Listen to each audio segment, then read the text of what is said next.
Dr. Johnson, I'm afraid to ask this question to you.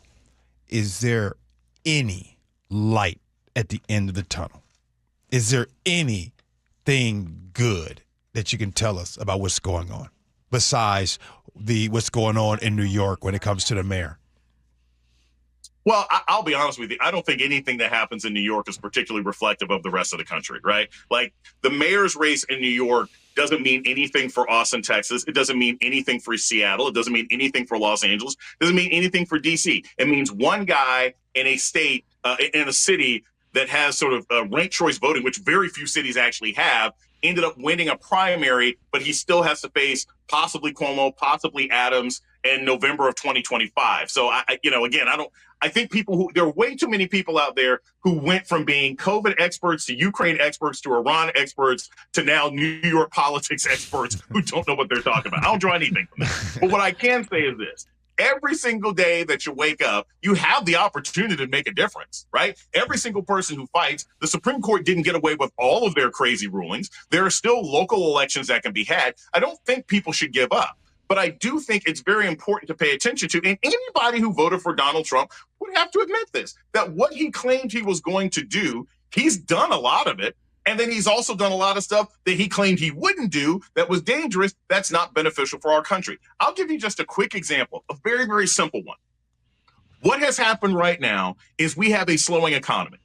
Our economy is slowing. There's not an economist in the country who said that we don't have a slowing economy. One of the biggest employers in this country is the military-industrial complex, people who make planes and guns and everything else like that.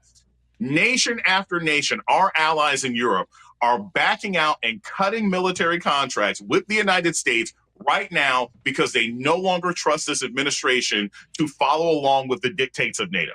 That means billions of dollars in contracts. And a slowing economy is going to hit us this summer. I'm going to point out that Trivago and TripAdvisor and all these other travel agencies have said this is one of the slowest summers of American tourism in the last 25 years. Why? Because Europe and Australia and Africa and Asia, people do not want to come to this country to vacation and spend money. I'll go to FIFA, the basketball, football that's happening next summer.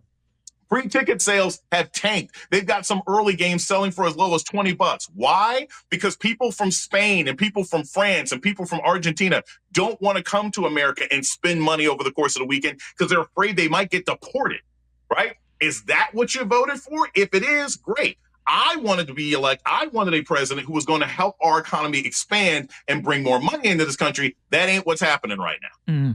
Okay, Dr. Johnson, you're getting a lot of people riled up on our text line. We see you over there. Okay, what are the Democrats doing to counteract any of this? Feels like not enough.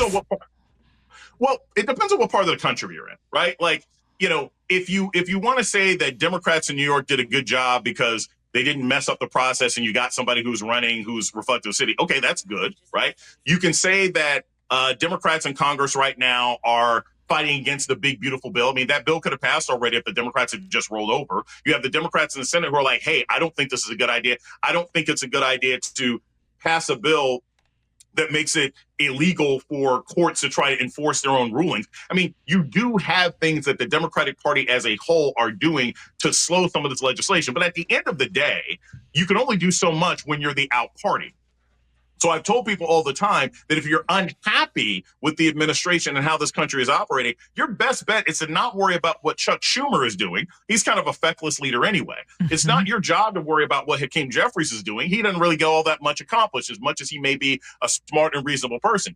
Your goal is to get involved locally, right? So if you're in Washington, D.C., then you can go to city council meetings and say, hey, I don't like this budget. Or, for example, I'm a University of Virginia alumni, right? The Department of Justice has been threatening my school, my university, UVA, and telling us that the president has to step down because he hasn't done enough to stop DEI. Now, why is it the Department of Justice's job to tell a public university who should be their president? I don't know. But that's a battle that me and other UVA alumni are involved in. We're calling our members of Congress. We're calling our board of trustees. We're calling the Department of Justice. That's what you can do locally in order to fight back. So to what Gee was saying before, there's always light. Light is every single day you wake up and open your eyes and you can do something better. You can plant a tree, you can hug somebody, you can fight back. It's never over until you're gone. But you also can't pretend that the circumstance you're facing are any lighter than they actually are. And I welcome any and all texts because I would love to hear someone try and claim that spending $100 million to rename a battleship, the Harvey Milk, to somebody else is the kind of thing that you voted for, and it was worth your time as a voter. But I personally think that the Democrats are spending too much time talking about the anti-Trump message instead of making their own message clear. What is the Democratic Party message today? I don't entirely know because it depends on where you are locally. Look, I say this all the time. I don't work for the Democrats. I think that's I'm not the a Democratic problem. voter. I'm in favor of democracy. And we currently have a regime that's pretending to be an administration that is against democracy. As to whether or not the opposition is doing a good job, I don't think they're doing a good job, but they haven't done a good job for a long time. And an example of this, and I texted G about this morning, it was just a year ago today, June 27th of 2024, when we had the debate between Donald Trump and Joe Biden, where Joe Biden sort of fritzed out and everybody was like, oh my gosh, this is over. Yeah. And it was such a turning point in the election. And I say this because you have a party, a Democratic Party that said, oh my gosh, we have to get rid of this guy because he fritzed out on stage. Meanwhile, Donald Trump can be at trial, falling asleep, literally farting on himself. There were multiple reports of that. A man who rambles and babbles and forgets things, all sorts of things, and says ridiculous, 32 different counts against him. And yet a majority of the American public said, we'd rather have that than a guy who occasionally stumbles when he's on stage. So that's what this Dr. country Johnson, shows. Dr. Johnson. Mm-hmm. I think what you said about Biden is a bit of an understatement. It sounds like more and more information is coming out here now that maybe there were people in on the cover-up of where he really was. I'm not saying dementia, but I'm just saying, and I'm not just talking about Jake Tapper's book, but it seems like more and more people who were closer to him were talking about how he wasn't in such great shape. Oh, no. Here's the thing, though, Ursula. Thank you for pointing this out. Here's the thing, though. I don't think he was either. But if you think that Donald Trump is in better shape, then you're a crazy partisan. I mean, Donald Trump, I've told people this all the time. It's like Donald Trump appears to be more active. It's like hooking up a chicken to a car battery. It's going to flop around. It doesn't mean it's any more alive, right? I mean, the idea that Joe Biden was somehow uniquely not qualified to be president because he was old and senile, but Donald Trump was qualified to be president because he's loud and wrong all the time, never made any sense to me. Dr. Johnson. But that's the decision that a large part of the country made a year ago. Dr. Johnson, before you go, we got 30 seconds left. It's been asked, what's the Democrat message? What's the Democrat message? Try your best right now. And by the way, text in if you want to. What is the Republican message? Exactly. The Republican message is we do whatever Trump wants, and even if we don't like it, we go along with it, like spending $45 million on a parade that nobody cared about. The Democratic message is we want to make sure that we're not going along with what Trump wants us to do, but then again, we're not strong enough to get anything done. I don't work for either party. I think both of them are failing us. But one party is in league with a regime that wants to snatch away all of your rights and pull people off the street and throw them into foreign countries just because they have a funny meme on their phone. And the other party seems nominally concerned about my gas prices.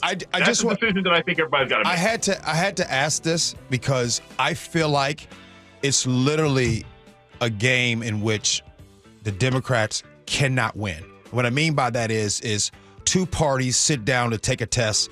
Democrats, they get a 70%, and the Republicans and MAGA, they don't even have to take the test. They don't even have to take the test. They don't have to write anything down. No matter what, it passes. Dr. Johnson, man, you was hot today, bro. Hey, I think it's the video, and despite what G said, you don't need to wear anything the next time. You look perfectly fine in what you're wearing right now. Nah. Why, thank you. I was like, I do think I need to wear something, Ursula, Yes, but I don't you need to wear something. Correct. Hey, Dr. Johnson, have a great weekend, brother. Thanks, man. I'm going to call you about this NFL collusion story, man. We have a conversation to have about that. I'm going to call you about that this weekend. Okay, let's do it.